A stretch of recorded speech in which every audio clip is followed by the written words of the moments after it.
भुसावळ येथील 14 नंबर वार्डात गेल्या अनेक महिन्यापासून साफसफाई नाही. प्रशासनाकडून उडवाउडवीचे उत्तर. नगरसेवक मुकेश गुंजाळ यांचा आरोप. आवाज जनतेचा न्यूज करिता कलीम पायलट भुसावळ.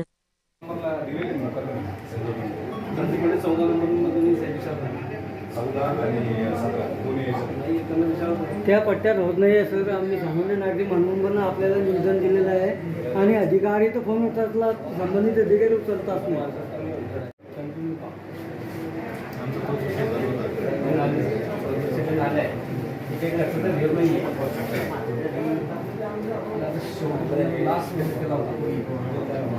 मुकद्दम होता त्याची बदली केली.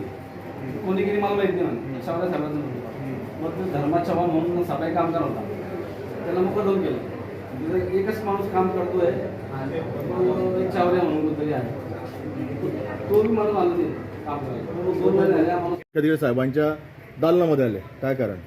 साहेब, सगळ्या पत्रकार बंधूंचे पण मी सांगत करतो की गेल्या 2 महिन्यापासून मी सातत्यानं नगरपालिकेत तक्रार करून राहिलेलो आहे. हे माझ्याकडे 25/5चा अर्ज आहे आणि एक अर्ज आहे जो 3/7चा आहे 2026चे. आणि मी व्हॉट्सअपवर नेहमी चावऱ्या साहेब जे आरोग्य अधिकारी आहेत यांना व्हॉट्सअपवर मी कंप्लेंट करून राहिलो, तिथे फोटो टाकून राहिलो की बाबा 2 महिने झाले तर कंप्लेंट सफाई झाली नाही, नाली सफाई.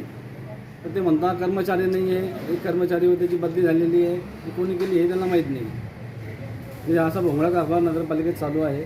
त्यांना मी मागे बोललो, साहेब होतं काय आहे, तुम्हाला कोणी मना केली आहे की ते सांगा. ते म्हणे तिथं कामच नाही करायचं म्हणे, कर्मचारी नाही म्हणे. म्हणजे तुम्ही नगरपालिकेचे पेमेंट फुकट घेता का? आम्ही लोक टॅक्स भरता, 100% टॅक्स भरणारे लोक आहे, पण आम्हाला आता तुम्ही सुविधापासून वंचित ठेवताय. याला काय अर्थ आहे? कुठल्या प्रभागाचा प्रश्न आहे? किती प्रभाग क्रमांक 14 आहे. प्रभाग क्रमांक 14मध्ये रामदासवाडी असो, गुंजाळ कॉलनी असो, शाळेचा माडी हायस्कूलचा पाठीचा भाग असो किंवा भवानीनगरचा एरिया असो. हो, आता काय उत्तर मिळालं आपल्या सीओकडनं? सीओ साहेबांना सांगितलं आहे की बा उद्यापासून सफाई कामगार नेमू आणि कामाला सुरुवात करू. नाही झाले तर मी याच्यापेक्षा मोठं आंदोलन करीन. स्वतः कचऱ्याच्या गाडीमध्ये कचरा हाताने भरून पुरा अंगावर कचरा घेऊन मी इथं कचरा घेऊन येईन. आपलं नाव सांग. आपलं नाव? Mukesh Gunjal. Subscribe now and press the bell icon. Never miss an update.